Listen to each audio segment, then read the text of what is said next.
I'm not a morning person. Dedicated to being passionate about it. Bodybuilders have become more lazy. People have always thought I lift fake weights. Iran and the United States. You take responsibility for that. What's going on, sir? How are you? I'm doing pretty good. You know, just it's cold out here for us. Oh, you in Vegas, right? Yeah. Oh, we in New York. It's even colder here. I can only imagine. I mean, it's like 50 degrees, but the wind. We got the desert wind. Oh yes, of course. That was a problem. Yeah. My name is Vlad, and it's great to meet you. I was looking forward to talking to you. Nice meeting you too. And yes, I read a bunch of your stuff that you guys are posting all the time. Thank you so much. Well, like I said, it's an honor to talk to you, Tony. You know, you're definitely one of the legends, in the sport of bodybuilding and fitness. And I read about you, and you come from a very, very tough background. You overcame a lot, right, growing up. Yes. From Tennessee originally, right? Yeah, Memphis, Tennessee. Memphis, Tennessee. And you grew up there like in the 50s and 60s? The 60s. I was born, I'm 64, so I'll be 65 in a couple of weeks. So yeah, Memphis, Tennessee in the 60s, early, throughout the 60s, basically. The civil rights was going on at the time. So I got to experience a lot. And I don't know if you read my book, but, my childhood was tough. You overcame a lot. Obviously, that was the South. It was segregated, correct, at that time? Yes, it was. And of course, you also were dealing with internal issues with outside of obviously dealing with the segregation, but you also dealing with the issues internal with the family, right? Yeah. I was raised by my great auntie, which is my dad's mom's sister. So, and that was, she's very old, she's very poor, and basically gave me away, never came back to get me. So I was 3 years old when all this took place. And from 3 years old, I became an adult because, certain things happened to me physically and emotionally as well. So I was never a child. I never had a childhood. I never had friends. And like I said, very, very poor. And not only, there was no one to turn to, there was no escape. So like 12 or 13 years is what I was living with. And your stepfather was extremely harsh on you, right? Is that accurate? Yeah, well, it was my dad. Oh, your actual father, okay. My actual father. But, at 2 years old or 3 years old, I don't remember him. All I remember is my great auntie and the treatment I got daily. Starvation. So I guess bodybuilding and dieting, I was starving as a child too. So I'm kind of making light of it, but it was very serious. Like you literally would not eat for days, right? It was that. Yeah. Or one meal a day, and like no protein. It was very poor. I mean, we eat a lot of cake and vegetables. She had a garden and couldn't go to the store to buy food, so she would just plant food. I mean, this is the deep South. You can't imagine. In the backwoods. It wasn't downtown Memphis. This was like in the outside in the woods where no one would dare to go or come look for you. So, your story is interesting. It from what I've read, right? It reminds me not identical, obviously, but there's similarities to Robbie Robinson's story. He's also from the deep South. He's from Tallahassee and also grew up there in 50s and 60s, right? Yes. And he experienced segregation and also very tough love from his family, Yes. So it reminded me, like, one of the things I've heard you said is, like, back then, your parents or people that raised you, they wouldn't even talk to you necessarily, right? They would just be like, it wouldn't be that communication that our kids have right now, No, kids, you didn't have a voice. And that was another thing, too. You don't talk back, and it's yes, ma'am, no, ma'am. And, it's old school. It's, my auntie was born in 1903. So imagine, I think she went through some of the same stuff growing up because you just kind of repeat what you know. And the other thing was, I think she was very upset because my dad forced her to take me. She didn't want to have a child because she had a daughter who grew up, had moved to St. Louis, had her own life. And my auntie was very poor. She, in the cotton fields every day and, in the garden, chopping down trees and had a rough life. And then I was thrown, he was forced her to take me in. So that was, And I think she took it out on me every day to get back at him. And she was terrified of him. I mean, everyone was terrified of my dad. He was a very mean guy. He always had a gun in his pocket and threatened everybody. His voice was very intense.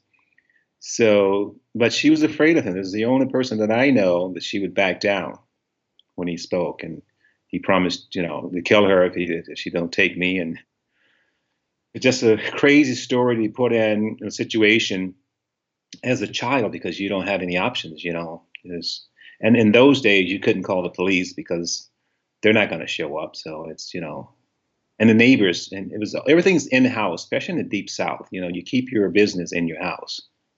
You talk about it, you don't share it. I think a lot of people knew what was going on, but they wouldn't dare to do anything about it. They was afraid of her as well. I mean, like I said, she had a shotgun that she would pull out once in a while.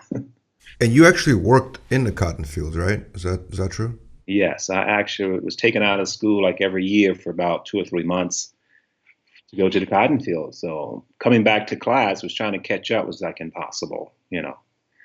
Plus my mind was so focused. When you're a child and you're starving, you're 8, 10, 12 years old, and you didn't eat for the day, and you can't focus on your studies, and then you're gonna get a beating when you get home, and so you're just living in a fog. You had no personality. You couldn't express yourself in any way because that's going to result to another beating. So you just kept your head down. And I remember that. I always walked with my head. I never looked up. I never smiled. I did a seminar way back in the day. I was just getting into bodybuilding, and this guy, he just recently wrote me a note, and he goes, "Man, you was in great shape. You did a great show, but you never smiled, not even once."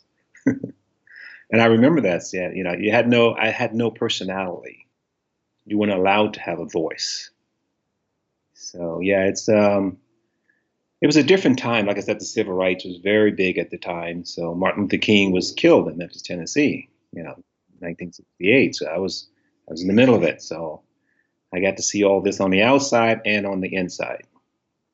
And just another world. I can't explain it. But now I look back on it, and sometimes I try to forget it, try to block it out like it never happened. But you can't. It's real. It did happen. And I look at other kids growing up. What was it like to have a mom and a dad? A normal life. Well, what is that like? What does it feel like? I have no idea. No Christmas, no birthdays, no nothing, no nothing. You go to school, you come home, and you go and do your chores, feeding the pigs, chopping down woods, cutting up blocks, cleaning the house, washing clothes. I mean, just nonstop to bedtime. And I guess the worst part was when you're starving. Right. Back then, as a child, right? When I'm sure you would try to have imagination, try to imagine what will your life be like in the future. What was coming to your mind? What did you visualize when you thought about when I grow up, what's going to happen? I didn't think very much. I remember when I was 10 years old, I came to my senses. I think I'm an old soul because I in the shack. I grew up in a shack. It was a 2-room shack. And if you read my book, you'll see it was a 2-room shack. There's no plumbing or electricity. You had firewood for the wooden stove.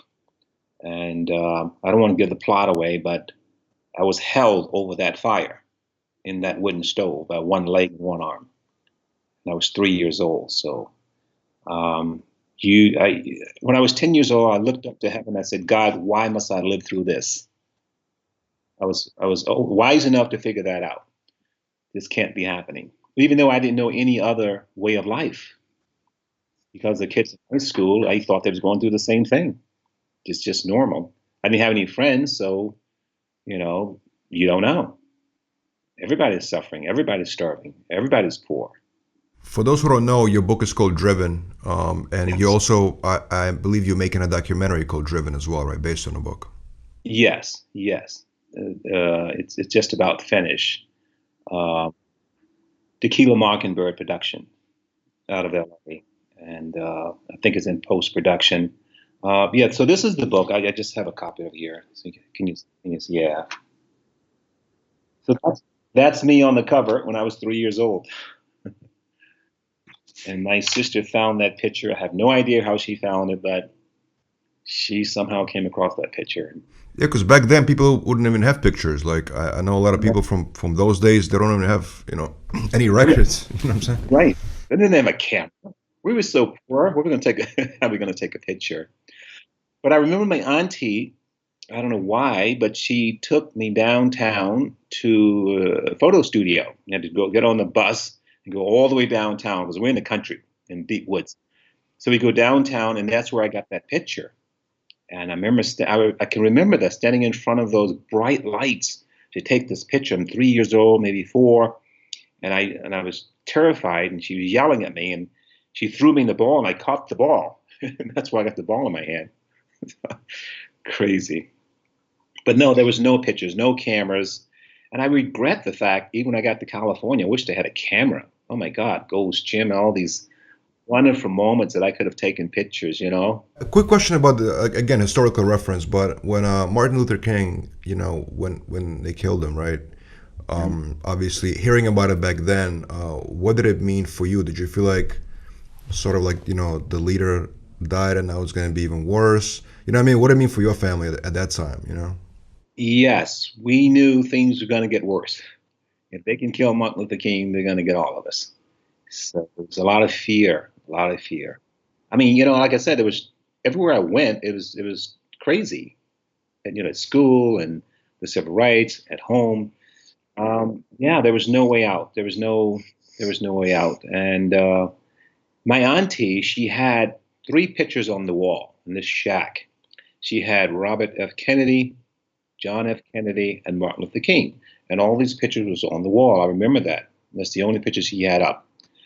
So every day I saw those pictures, and I knew who these guys were. We didn't have a television. We had to go next door to the neighbor's house occasionally to watch TV.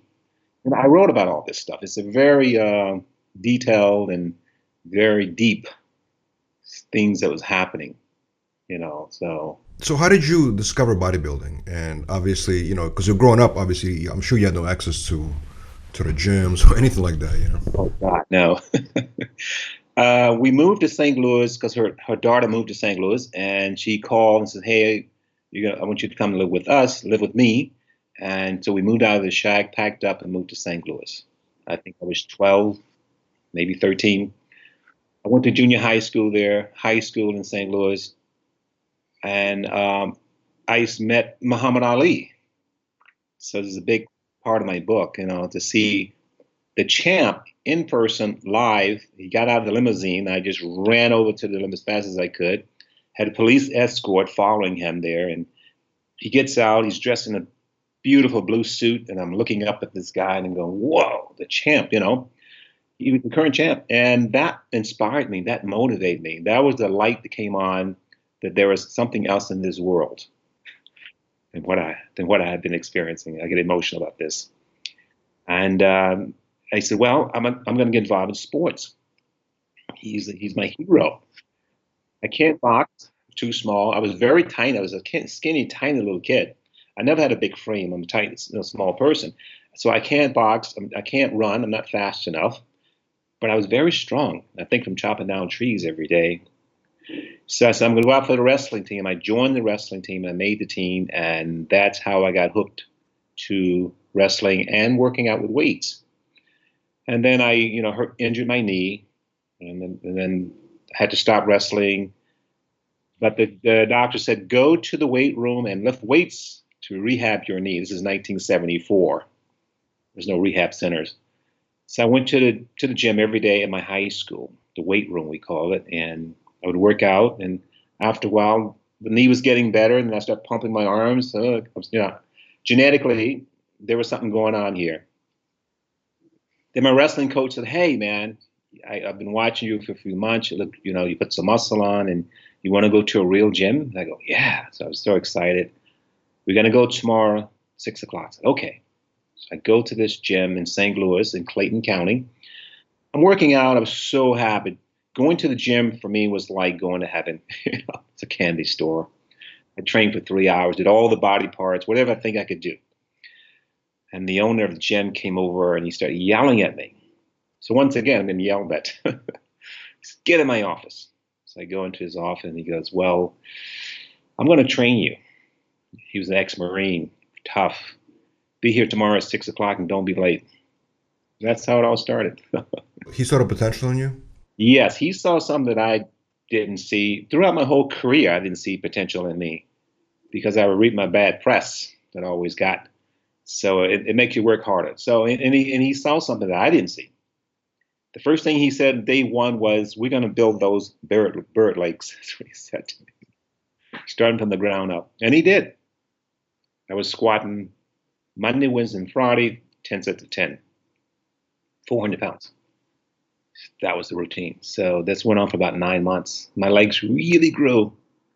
But, I was 18, 19 years old. I was young, and you respond very quickly. And I had good genetics. And I was very disciplined. When George tells you to jump, you go, how high you want me to jump? Once again, there was no talking back. I don't remember saying anything to George other than yes, okay, or no complaints. Not I'm tired. No, I can't do it today. I don't want to do legs or none of this. Because I knew him very well. And the moment you say I can't, that he's going to go, there's the door.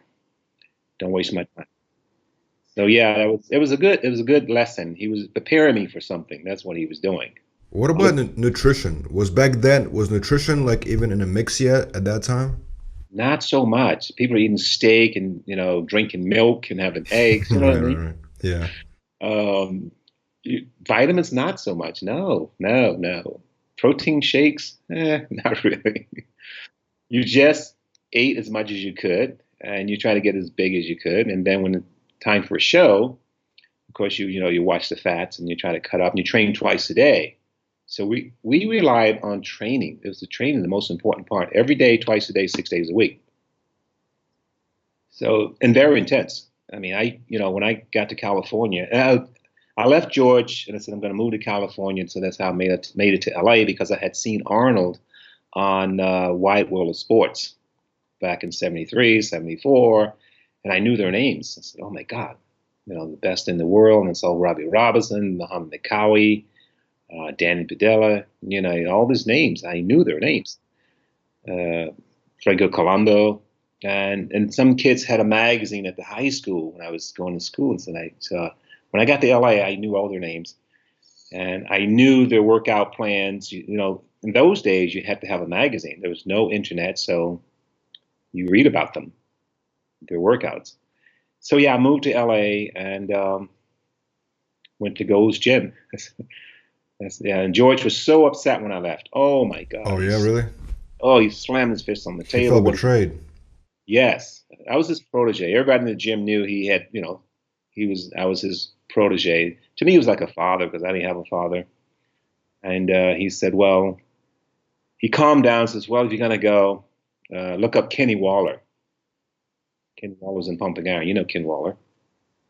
And he goes, go down to Gold's Gym in Venice, California. It was the first time I heard the word Venice, California. Wow, where is that?